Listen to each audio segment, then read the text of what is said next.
seguinte, esta semana o Jornal estreia uma série de reportagens que retratam a vida dos excluídos, sofridos e massacrados brasileiros que morram no interior do Brasil. É o caso de Charlinho. Um moleque que tem reumatismo nos ossos, sopro no coração.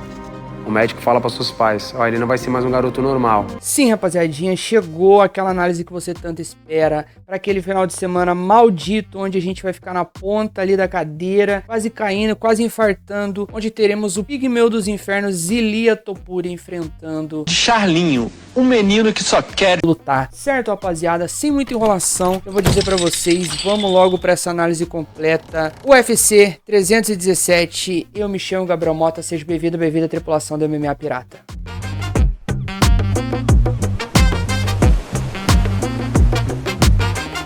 E bom, rapaziada, eu nem vou enrolar muito vocês, a gente vai direto pra análise. Vamos começar aí pelo pigmeu? Vamos começar pelo malucão? O homem que destrona os reis, Ilia Topuria. Ali eu vou deixar pra vocês aí na edição aí as estatísticas, vou deixar pra você o cartel desse maluco. Vou até pegar aqui meu scouter, inclusive. Que bom, rapaziada, o que acontece nessa luta é que Ilia Topuria, ele é um excelente boxeador. Eu acho que na categoria de baixo ele não tem ali nenhum rival à altura a mais, a não ser talvez um Jean Silva futuramente.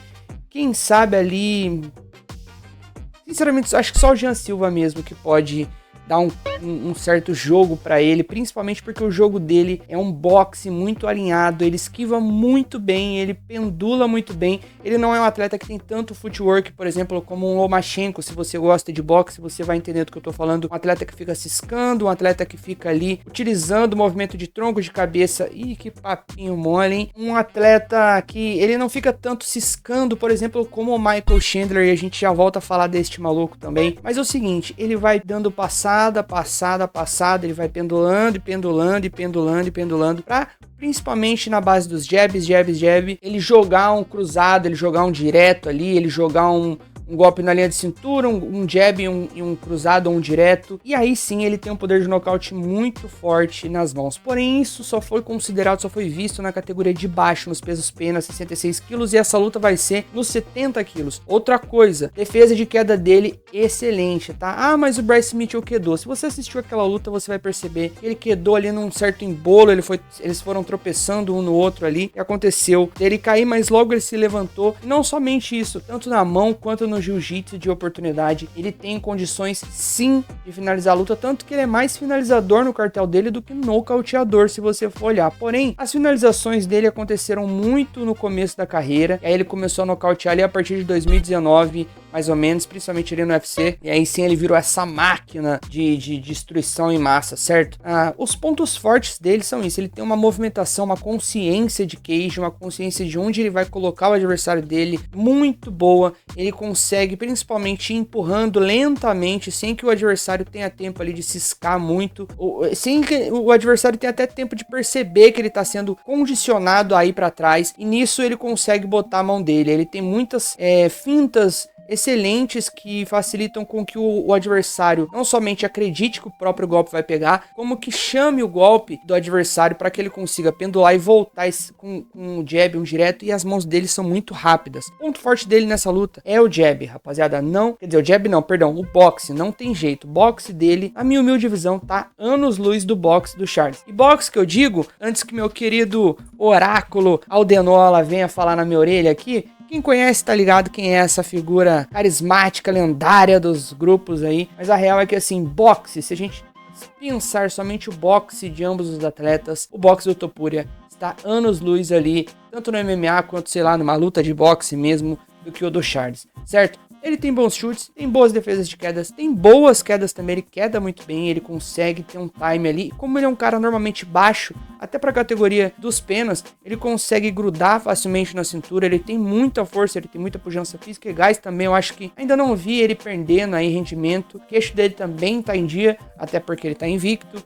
Se não me engano, ele tomou um knockdown ou 2 knockdowns na carreira, eu acho que nem isso, se não me engano foi pro Jay Herbert, mas enfim, consegue atrapalhar muito a vida dos caras por ser um pouco mais baixo, mas muito explosivo. Mas aí a gente entra no quesito aí das estaturas, porque o Charles do Bronx é muito maior, eu vou deixar na edição aí pra você dar uma olhadinha também, é muito maior no quesito envergadura, principalmente de braços. Então assim, a tendência é que o Charles confie muito nessas mãos e tente o boxe. Isso é uma armadilha. Por quê? Vamos falar do Charles agora. Charles, o maior finalizador aí da história do UFC, ele não necessita necessariamente de quedas para conseguir levar o adversário pro solo, porque muitas vezes ele começa a clinchar de frente, ele começa a cinturar e por vezes ali ele joga o braço do adversário para trás e vai para as costas ainda de pé. Nisso ele coloca um ganchinho com a perna e ele encaixou um gancho, às vezes ele consegue puxar a outra perna que tá solta ali e quedar o adversário sentando ambos no chão, e sentando ambos no chão ele consegue ali ir se ajeitando e se ajeitando e se embolando,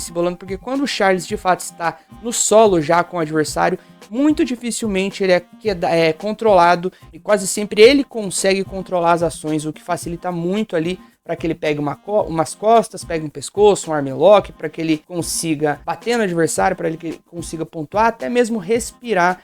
Se você for ver a última luta dele, o Macaco aproveita para dar instruções para ele enquanto ele tá em cima do Chandler, para que ele respire, para que ele use o momento ali que ele tá por cima do Chandler, para organizar as ideias, digamos assim. E isso ele é muito bom. Porém, nesse momento da luta, nesse momento para essa luta, eu acho que o principal seria ele fazer exatamente a mesma estratégia que ele fez com o Chandler. E qual foi? O jogo dele é um jogo, na minha humilde visão, mais completo que o do Topuria, pelo menos que o Topuria vem mostrando aí no UFC, que não é pouca coisa, ele é bem completo também, mas o Charles tem um arsenal maior, digamos assim. Onde o Charles se sobressai, principalmente para essa luta, é se ele fizer ali como ele fez com o Chandler. Pisão no joelho, chute frontal, chute no baço, chute no fígado, sempre de preferência em linha reta e utilizando isso para condicionar o Topuria, tanto com os chutes e vez ou outra com muito cuidado no boxe, para que o Topuria vá pendulando.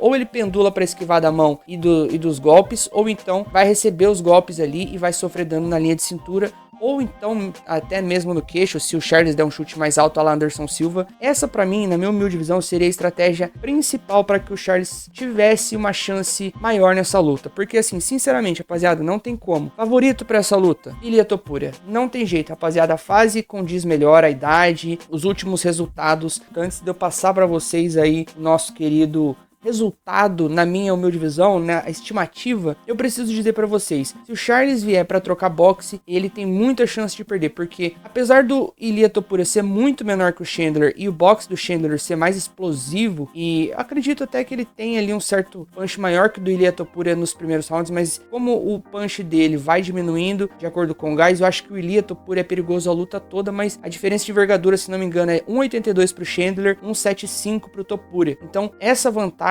de envergadura do Charles, isso facilitaria muito para que o Charles conseguisse ali travar a distância da média para longa na base dos chutes e fintar um chute alto para pegar na cabeça, tentando nocautear. Outra estratégia que o Charles pode utilizar é tentar fintar uma queda ou iniciar uma queda para que o Topuria tenha que obrigatoriamente ou fazer um sprawl ou andar para trás. Andando para trás, ele vai ter que ficar na grade. E ficando na grade, ele não vai ter tanto apoio ali do pé de trás dele, ou então do pé da frente, quando ele joga e pisa com o pé da frente para golpear. Na luta contra o Max Holloway, o Topuria pisou muito no começo da luta no pé de trás. Então assim, chutes são a arma fundamental, essencial para que o Charles possa fazer qualquer outra coisa. Se ele não chutar, se ele não fizer dos chutes a sua arma principal, principalmente aquele chute pisão no joelho, que ele maltratou o joelho do Chandler e que o Max Holloway usou e abusou contra a luta, contra o Topuria, o Charles não vai ter muita chance, tá? Mas então vocês querem saber, na minha visão, quem é que vence essa luta?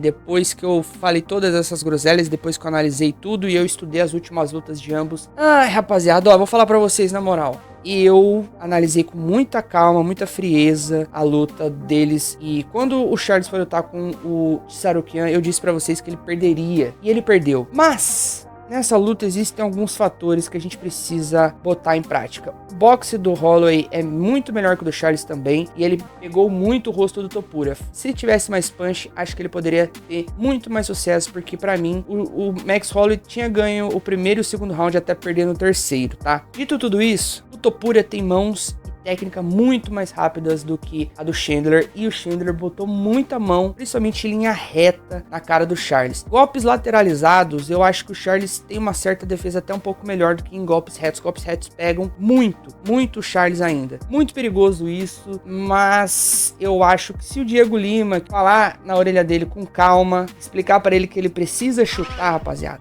Ai. Eu vou dizer pra vocês, eu acho que veremos, provavelmente, e esse é o palpite mais arriscado que eu joguei nos últimos anos, veremos um nocaute na base do chute a favor de Charles do Bronx. Bom, antes que você venha falar, Gabriel, você tá maluco, você tá com esse scouter quebrado, regula esse bagulho direito. Rapaziada, é só um feeling, tá ligado? Peguem essa análise que eu fiz, assistam as últimas lutas dele, principalmente a última luta de cada um, e veja onde cada um errou mais, onde cada um apanhou mais e onde cada um acertou mais. A estatura de um combina muito com a estatura do outro. Charles do Bronx é zebra e eu acho que sim. 65 pra 35 ali, né, é uma quantidade que seria o justo pra essa luta a favor do Topuria, tá? Mas eu consigo enxergar um caminho pro Charles, eu só não sei se ele vai enxergar e vai conseguir botar isso em prática. Eu não sei se ele vai ter coragem, vai ter o QI pra fazer isso acontecer, como ele fala o tempo todo. Não peguem o meu palpite, peguem somente a minha análise, caso vocês vão fazer uma moeda, caso vocês vão palpitar nos palpitões de vocês, nos bolões. Mas assim, ele pode dar um knockdown e, a partir disso, finalizar a luta. Mas eu acho que se ele der um knockdown, há chances reais dele continuar golpeando e nocautear. Mas Ilia Topuria é claramente o favorito, principalmente porque ele consegue ir cercando e ele tem mãos ainda muito rápidas, certo? Vamos ver se esse punch chega na categoria dos leves, que é uma categoria diferente, e é uma categoria que vai exigir muito dele. E se ele vencer, rapaziada, aí acabou, aí não tem mais conversa, o cara vira uma lenda de fato. Certo, rapaziada? Espero que vocês tenham gostado. Eu vou ficando por aqui, um beijo pra vocês. Um beijo pra minha sereia, né? Sempre. A Morinha tá lá na sala, destruindo o ossinho. E foi.